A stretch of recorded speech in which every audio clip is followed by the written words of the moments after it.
Hello guys and welcome to Painting Panzers. My name's Christian and today we've got a mystery box from the team at Battlefront. So these are the new Flames of War early miniatures. That's all I'm going to reveal right now. I mean, it's pretty obvious in the thumbnail, but this is what we've got. And we're going to open it up right now and then take a look at what's in each individual box, depending on what's arrived. So let's have a quick look at what's inside of this box before we open up the smaller boxes. So first up, we've got the rifle platoon. So this is obviously the British Expeditionary Forces, a rifle platoon box set. Sounds pretty meaty. Then we've got the A13 Armoured Troop. Actually feels quite light, but we'll see what's inside of there. And then finally, we've got quite a heavy box, the TOG 1 Platoon. So we're going to open up all three of these box sets and see what you get inside. And then later on down the track, we'll do some painting tutorials on them. But for now, I know a lot of you are going to be eager to see what you get, especially with the infantry. So let's have a look right now.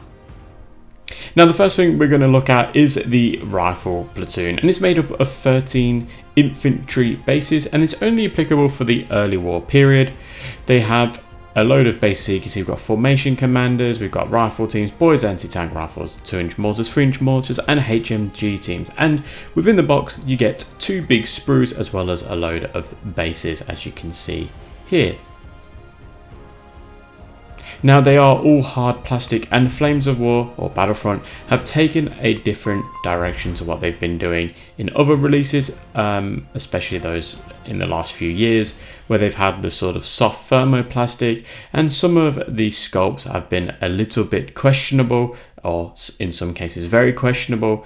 This particular sprue is absolutely superb. I think the direction they've gone with this is excellent. It looks like an absolute joy to paint. There is tons of detail on here. A lot of the poses look natural. I'm really loving the detail on the weapons and on the equipment, but the weapons especially are really well done.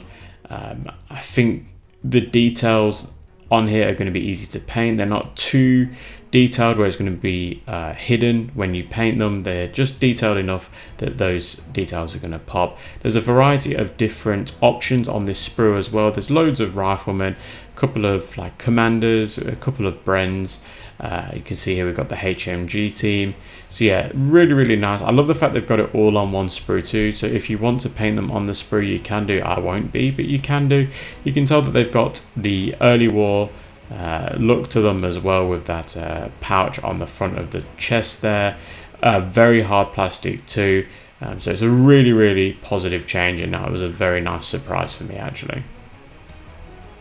Let's get a closer look at this HQ figure. I love the fact he's got a Tommy gun.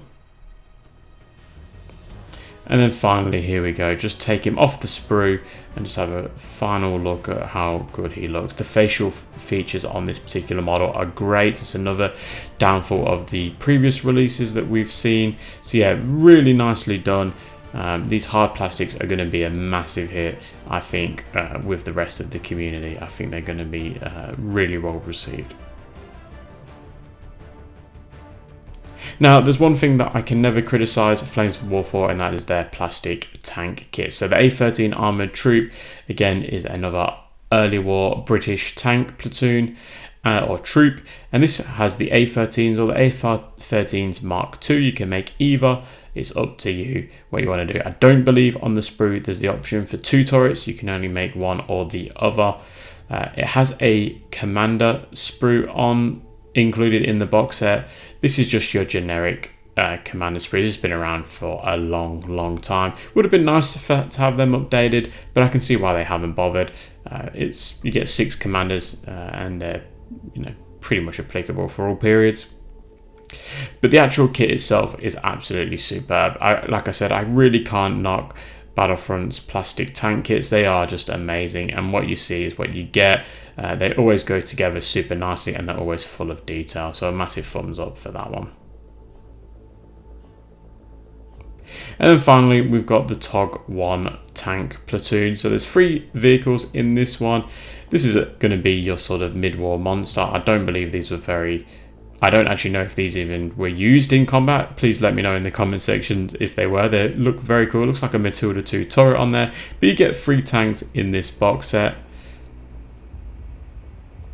Now it's a mixture of resin, metal and plastic, so you can see that the plastic tanks commander sprue is exactly the same as what it was in the previous set, so we're not going to look at those in too much detail. There is some metal bits in here, which metal can be a little bit tricky and lose some of those details, but for this particular tank it's going to be fine. Now the actual hard resin vehicle is really well done. Again, Battlefront normally do some fantastic resin vehicles, especially if you've been around before the hard plastic kits come out. This has come together really nicely. As soon as you add some super glue there, you're not going to have any gaps or anything to worry about. So yeah, it's a really good bonus. I'm just making sure, so I'm just having a look. I know some of the older resin kits, sometimes they can be a little bit warped. You have to get clamps on them just to get them to fit nice and flush to the surface.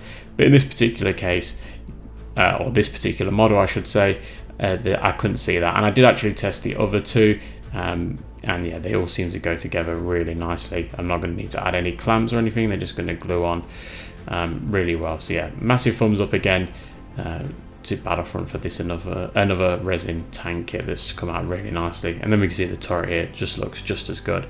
Probably needs a bit of a clean up, but that's okay, just a little bit of a dry brush or something.